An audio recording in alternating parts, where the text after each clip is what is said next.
in 2003, I had a traumatic brain injury, and I had this sort of visceral near-death experience that um, sort of pulled me out of a normal path in my life and made me sort of reconsider who I was. So I needed to sort of understand what happened. Then that sort of began like a quest.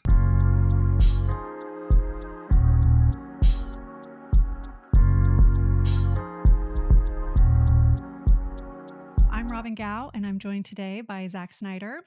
And Zach is a Ren Xue and Yuan Qigong teacher, an early student of Yuan Tze's, and co-founder of Uplift Yourself, a Ren Xue center in Bellevue, Washington. Zach and I have had a long and joyful history as friends.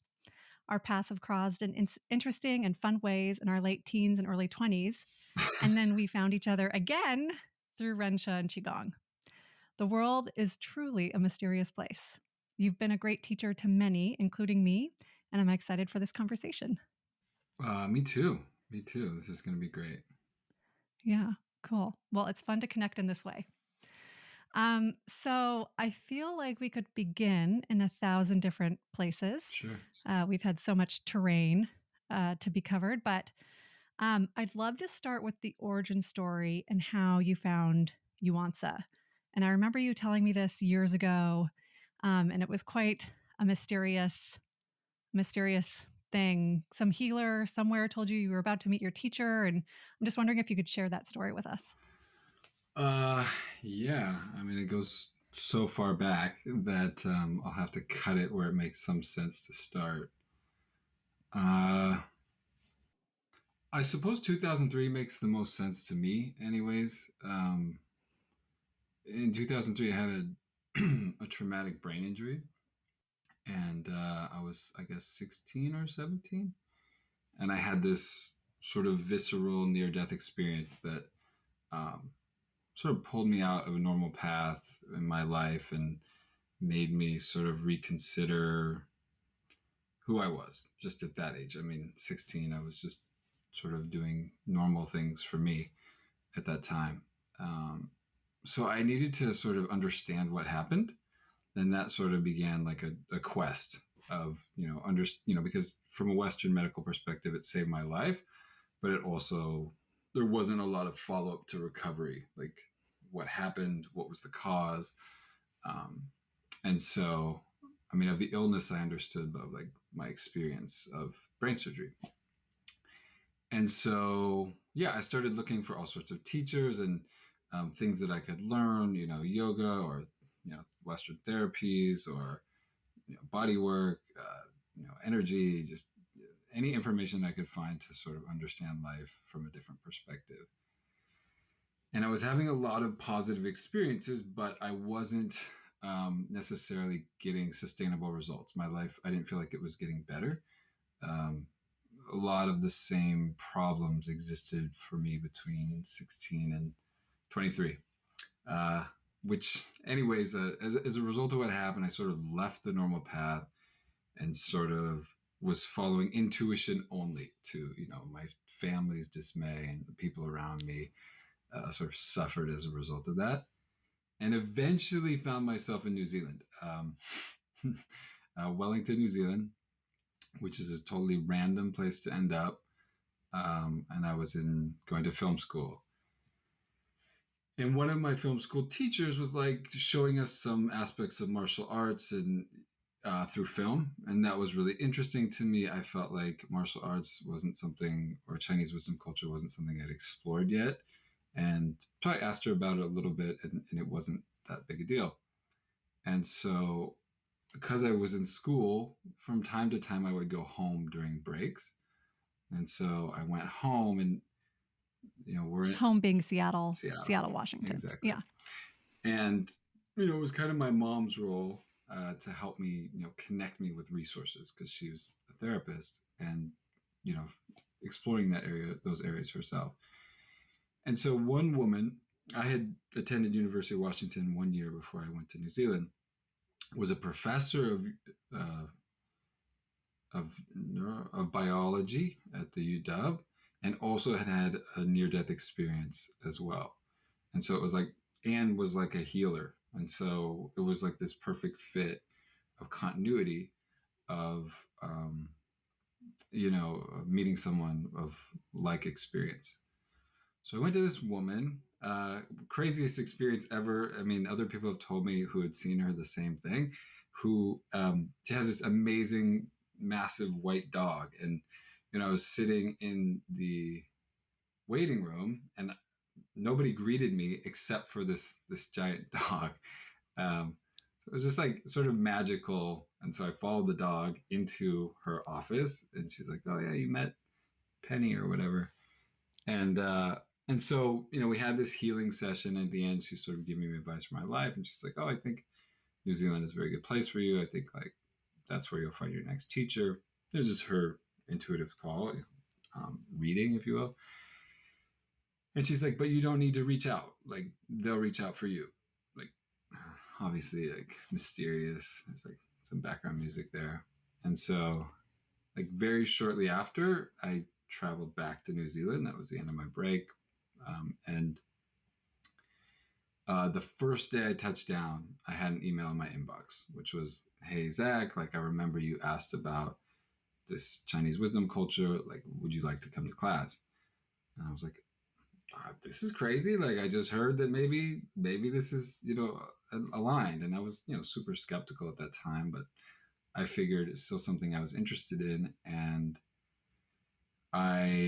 so I was like, "Yeah, where's the class?" And then the class was like 3 blocks from my house and where I had lived for the last 2 years. And so, on a Tuesday night, I went down to this 6-person class, and there was this guy who looked a lot like a Chinese master walking around, but I was like, I don't know, is this him or is this not? And then my first experience of that class was, life changing, enough to be like, all right, I don't know if this is what that lady was talking about, but being pretty lost at that age, at that time, I was like, I think it's worth it to stick around and learn what I can from him and from Melissa, who were teaching together at the time. So that's my best origin story. Amazing. Yeah, yeah. What was that first class like? Like, you said there was something happening there, obviously. Can you recall what that something was? And maybe it's intangible and there's like not words to it, but No, two things were super clear.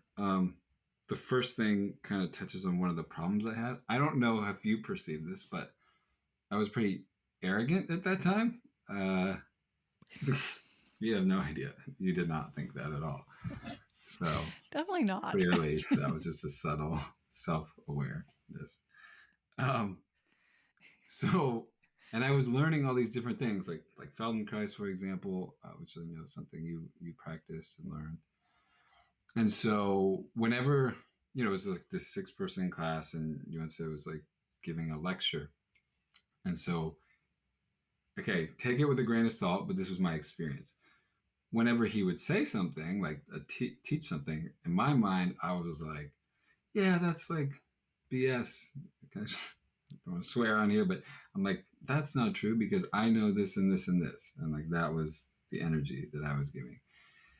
And then he would be like, or my experience was like, he was like, "You might think like this, and this, and this, but have you thought about this, and this, and this?" So it was like, felt like he was reading my mind. I'm not saying he was reading my mind, but plenty of people can teach and lecture that way.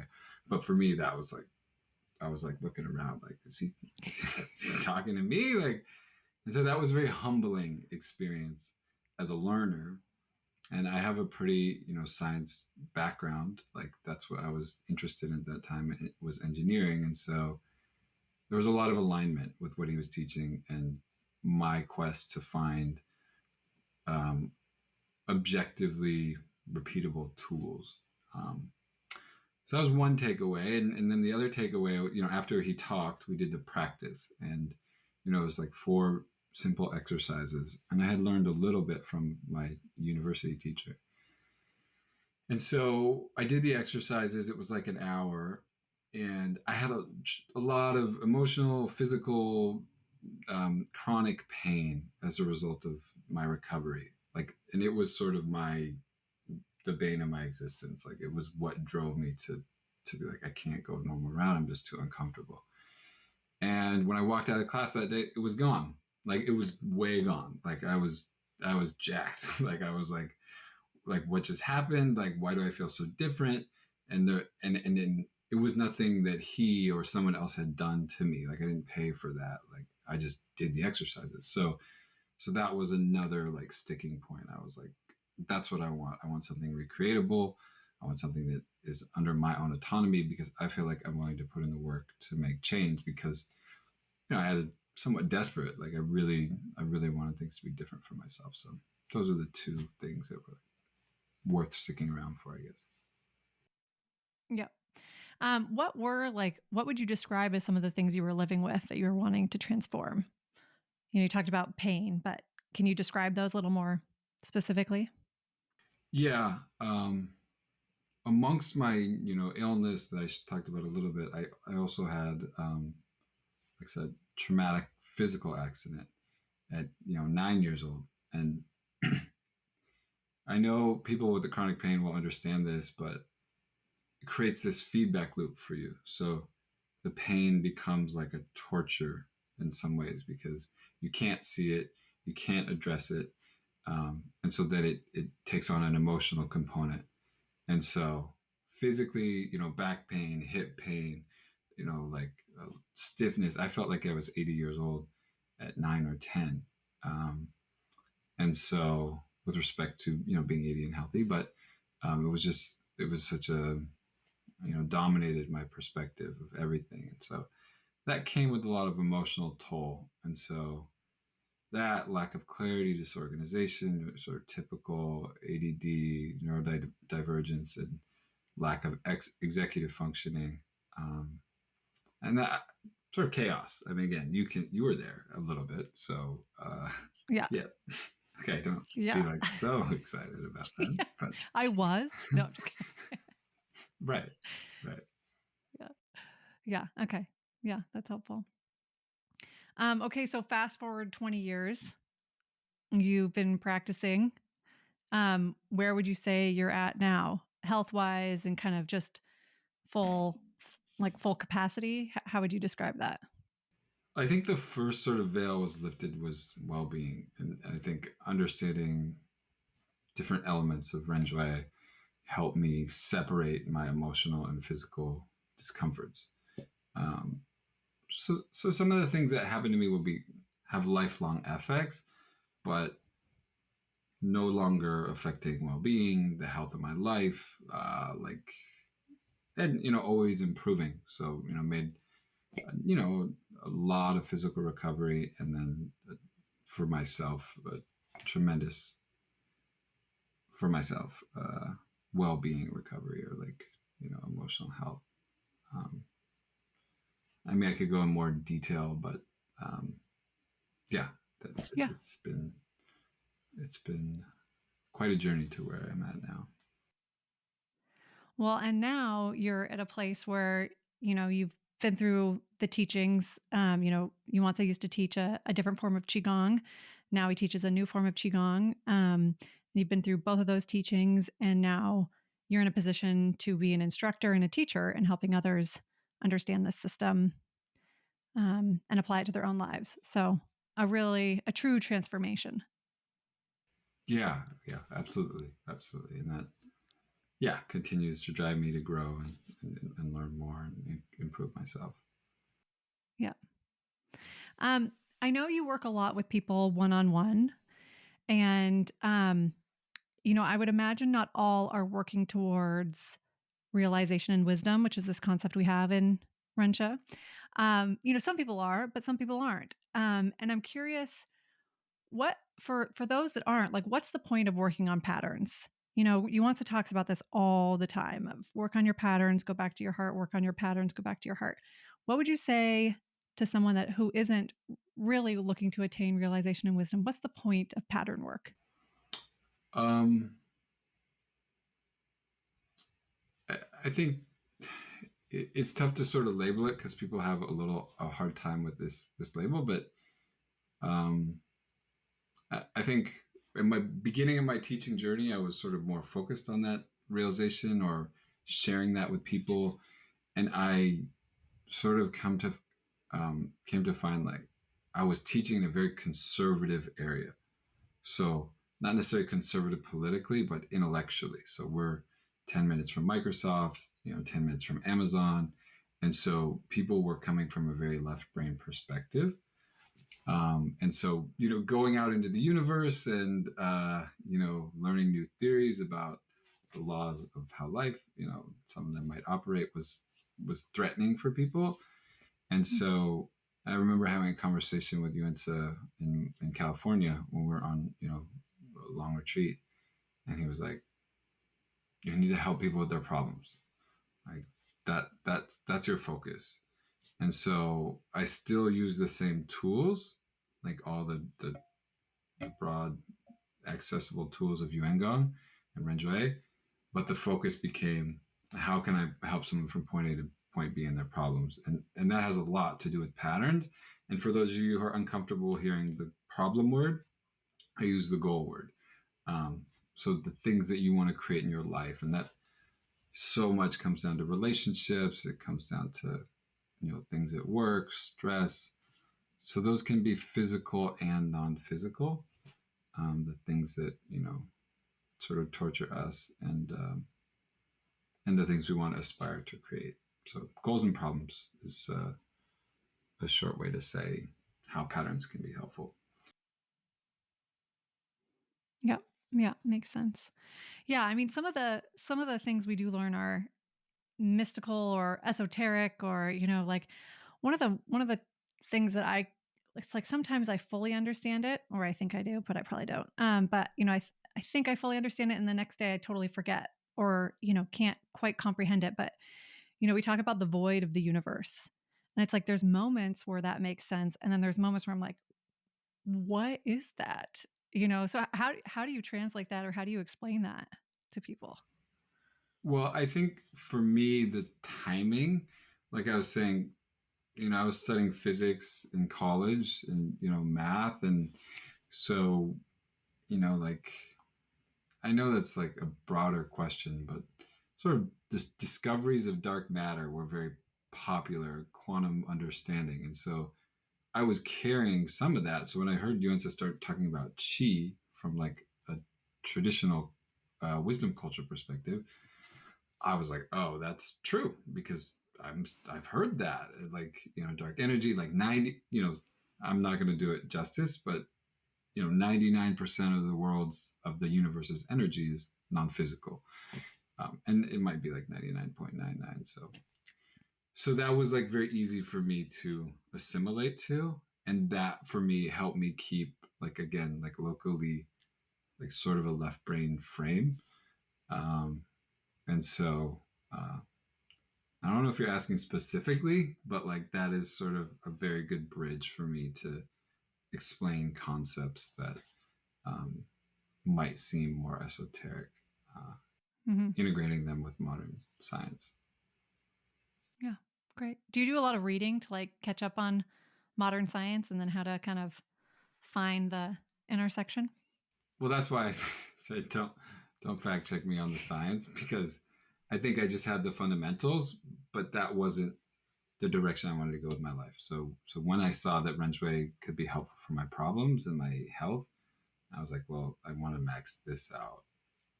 That modern science for me wasn't making me feel better. It wasn't Right. helping me be healthy. So I acquire things that are current to some degree, but um, it's not necessarily my passion. It's more now in helping people because I trust the tools, because there's a certain objective science of operating in um, a healthy use of wisdom culture. Uh, so it's very much a part of my experience. Oh, why did that make me feel that way? How is this exercise working? Why did it not work in that time? And so I think the science is still well and alive to keep me on course for refining my work on myself. But no, I'm less invested in scientific discovery, external scientific discovery. Yep.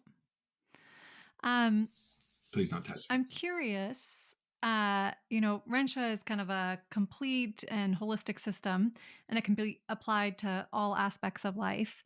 I'm curious, how do you apply it to parenting?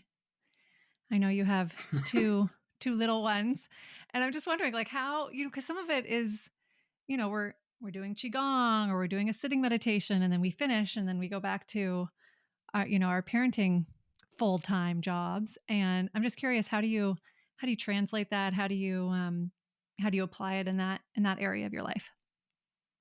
And I'm also kind of asking selfishly because I also Sure, sure, am in that place. sure. Uh, like if I had to speak to the most, my son is 5, one is 5, and one is 1, and almost 1.5. And in retrospect, like the biggest challenge of those 5 years for me had nothing to do with anything physical. It was um, as like the child Mav goes through the state of polarity, um, like learning right from wrong or good and bad. I think as adults, age does not mature us emotionally. So if he's feeling like polarized or emotional, as a parent, I'd like to say I am not, or I have calm, relaxed, and natural. But the reality is that, right? I know. Yeah. And so, anytime I work with a student, my question is like, can I hold capacity to hold space for that individual through my own emotional development to keep a calm state? And then with a kid, like that, just the level of challenge is out of this world. And so that really pushes me to develop emotionally so that I can create a container for them to develop naturally, not sort of telling them right from wrong, but also creating boundaries, um, to help give them structure to grow and develop. Not that specific, but that's sort of the broad strokes. Yeah. Yeah. I was just away from my kids for I was away for 3 nights for the first time. And I have a 8-year-old stepdaughter, and Violet is 20 months. And I was away for the first kind of real first away time for 3 nights. And I came back and I felt rested and wonderful. And then within like 20 minutes, I got in the evening, and within like 20 minutes, she was jumping on the bed with a toothbrush. And I was like, and it's like I could feel every like cortisol, adrenaline, every hormone. I was like, oh my gosh, this is happening inside of me every day. And I didn't know it because I hadn't been away from it for 20 months. So it's incredible, like just how you can watch yourself while watching them and just all the things that are happening inside. Yeah, and it doesn't stop. I mean, it's like such a, it's so rewarding and like the craziest, one of the craziest challenges that I've ever encountered, or we encounter as human beings. So, um, beneficially relentless, I'd say. I love that. Beneficially relentless. I'm going to remember that the next time she's like hanging on the oven while it's hot on the handle door. And I'm like, oh, or playing in the kitty litter. It's like, oof. I mean, for mine, the two of them are playing together now. And it's just like lovely and just like frightening. Like they're just, yeah. It's, yeah. Yeah. Like I said, yeah. I like how you mentioned the survival response, like how easy it is as a parent to go to that place. And so, um, yeah, what a teacher, or what amazing teachers they are. yeah, yeah, exactly. Um, okay, I have a question. This is more. I'm just going to use this as free training for me.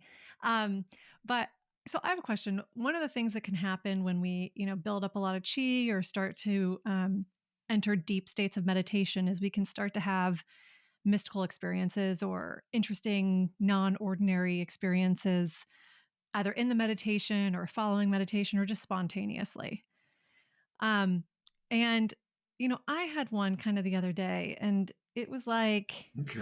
I remember I had one after birth a little bit, but I was like, oh, that's just the great hormones I was getting. This one was just, I was in a mall, and I remember just like thinking like, wow, the bathroom in this mall is the nicest bathroom I have ever been in. And it was like, I just started looking at the tile, and I was like, wow, like someone laid this tile, and they did such a great job. I could have cried. So Like, it was touched. just, I know. And then like I was with my daughter, and like the bathroom, the large bathroom was open. So like we could both go in, and I was like, oh my God, it's so clean. It's the cleanest. I was overwhelmed by this bathroom in this mall. And, it's one thing to have and then it kind of continued, we just kind of started floating through the mall together, it felt like.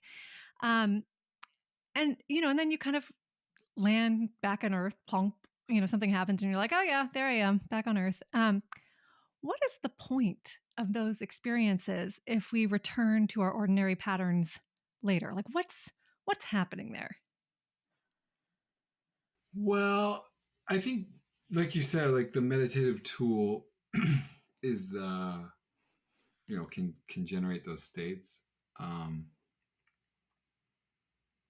I think to me, it's a short answer. Like it's a possibility. So if you have that experience, then it becomes relatively unforgettable, right? Like you'll never forget that bathroom. I want to go back. Yeah. I'm like, get me back to that You did it. bathroom. You just did it. You just did it. Like, and so then, to me, what makes Ren Xue special is like, okay, like let's see if we can get there all the time, or in every moment. Um, and what challenges, and what tools do I need to be in that bathroom 24/7. So anyways, I thought you just described it well, um, of the purpose, if that makes sense. Yeah. Yeah. Great. Um, okay. I have a quote here that I want to read. So Jeannie, your mom, was also a teacher, as is mine, but she recently passed away, and she was a loved member of the community, and I would say a real fireball in many ways, Definitely, and definitely. but deeply knowledgeable in various systems, and just an incredible woman.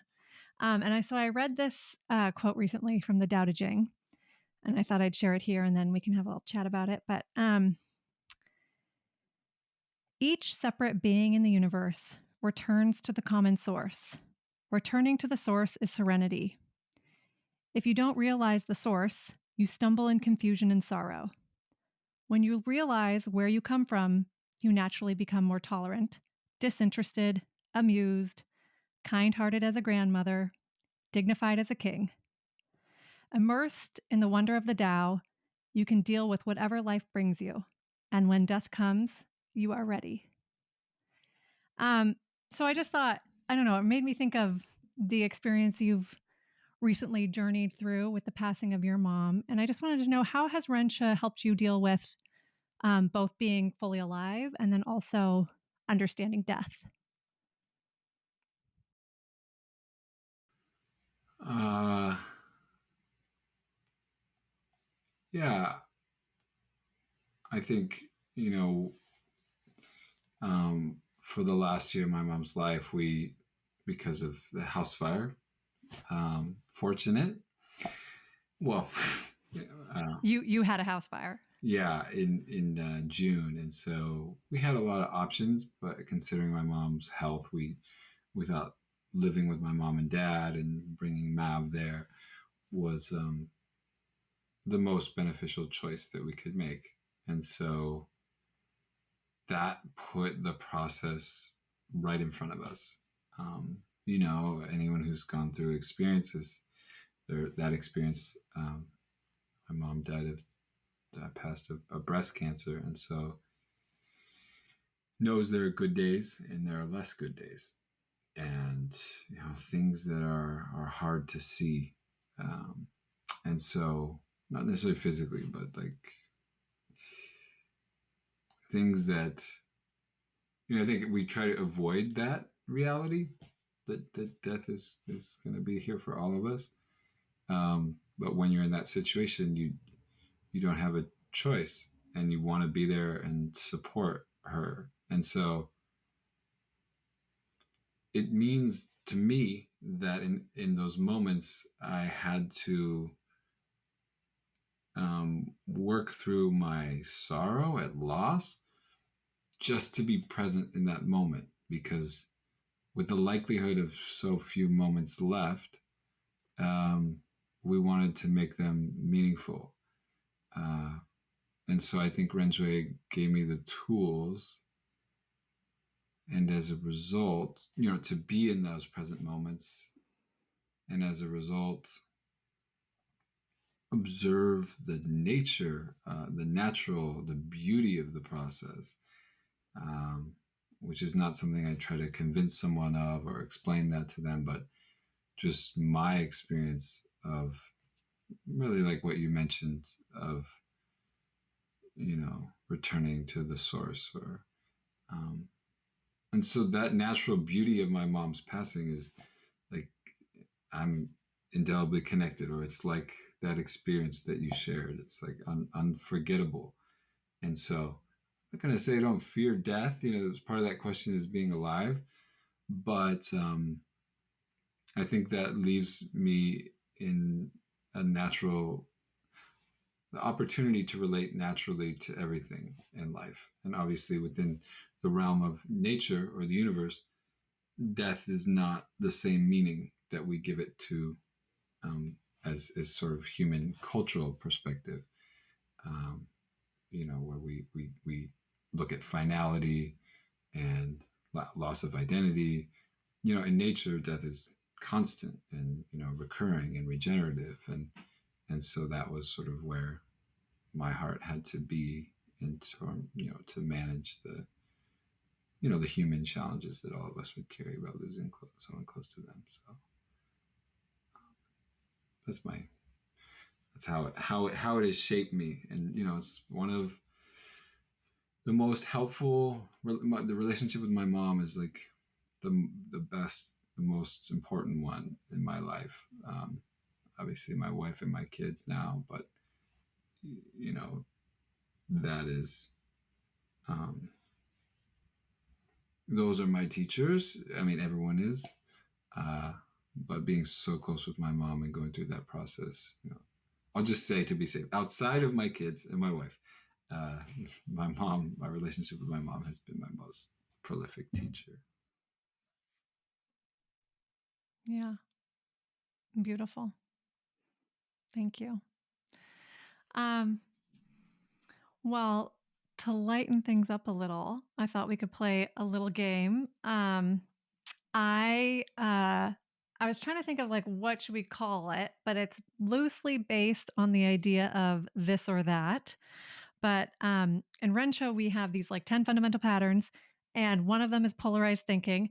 And I feel like this or that is like the perfect example of polarized thinking. So the game is called Polarized Thinking. Um, and so I thought we would just go through it here. Okay, so the first I guess first question, um, pattern work or heart work? Oh, uh, oh my gosh, I can't. The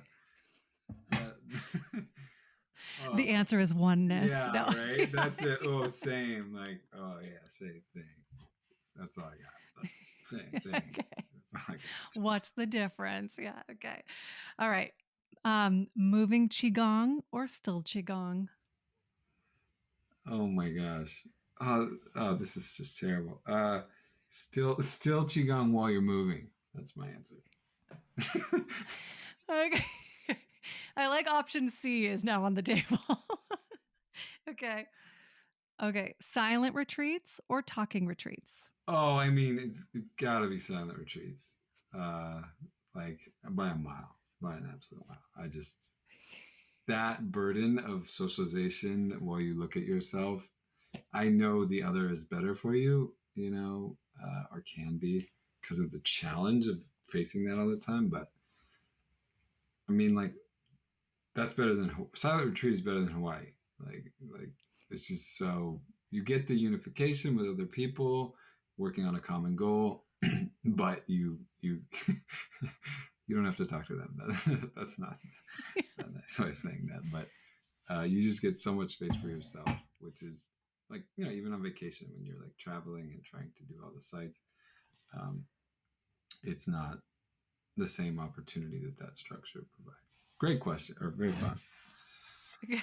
Okay. Okay. All right. And then the last one is um,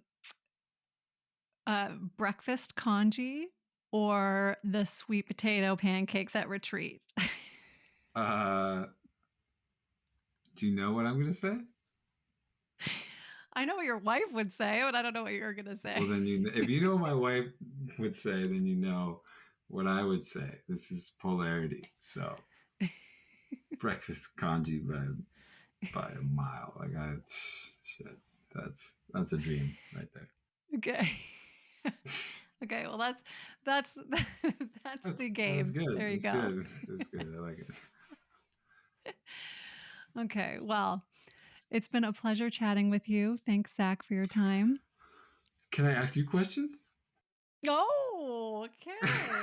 Sure. I just feel like it's so I'm here for it. one-sided that I feel imbalanced. So why? Well, what inspired you to try to do a podcast? This is fun. Yeah. Try to do that was kind of messed up. Well, I've been trying to avoid it. That's what I've been trying to do. But there's been someone that's been kind of nagging me within Ren Xue because I did the interviews with Noberto and Dory and a number of people after Already Free premiered. And they enjoyed it. And they were like, you should do this. And I was like, no. And that was, 3.5 years ago. So I've really done a good job at avoiding this. But here I am. And, a lot of it, I think I finally got to the point of like, yeah, this is a fun thing to do because with the pandemic and everything else, we didn't have the ways of interacting and catching up with people like we usually do at retreats. Our retreats were moved online, but there wasn't that same kind of storytelling or interaction or just kind of checking in with people. And so this is kind of like the online version of that. So that's number one. And then I think number two is like, our community is 20 years old now. There's a lot of incredible stories, nice. And I think those stories need to be shared. So, yeah. And how do you feel like you benefit from getting to talk to people in this way? Like I'm jealous, and have had some pressure to do things like that. So I'm jealous. So tell me about the benefit for you. I was born with the gift of gab. Okay, I just love a good chat. I call it a blob. Like if I could make a living off of just inviting people in to sit on my couch and just blob with me, stream of consciousness thinking, whatever's on your mind, I'm here for it. So I have a lot of fun with it. And yeah, I'm enjoying it. I love people's stories. I love the absolutely bizarre things that come up in our chats, and it's been a lot of fun so far. Cool. Well, I had that much fun too. So thank you for having me on.